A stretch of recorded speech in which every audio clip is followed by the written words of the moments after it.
నమస్తే. ఆత్మకూరు శాసనసభ అభ్యర్థి మేకపాటి విక్రమ్ రెడ్డి నామినేషన్ సందర్భంగా సంగం గ్రామం నుంచి కంటబత్తిన రఘునాథరెడ్డి ఆధ్వర్యంలో ఆత్మకూరుకు వైఎస్ఆర్ కాంగ్రెస్ పార్టీ కార్యకర్తలు, ప్రజలు, అభిమానులు భారీ స్థాయిలో తరలి వెళ్లారు.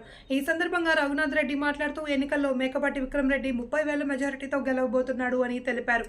కార్యకర్తలు, నాయకులు సందడి వాతావరణంలో నామినేషన్ ప్రక్రియ విజయవంతంగా జరిగింది. ఈ కార్యక్రమంలో ఆత్మకూరు నియోజకవర్గం social media co convenor N Prasad మరియు క్లస్టర్ ఇన్ఛార్జ్ గుంజి మురళీకృష్ణ తదితరులు పాల్గొన్నారు.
ఫ్యాన్ గుర్తుకే మన ఓటు ముద్ర.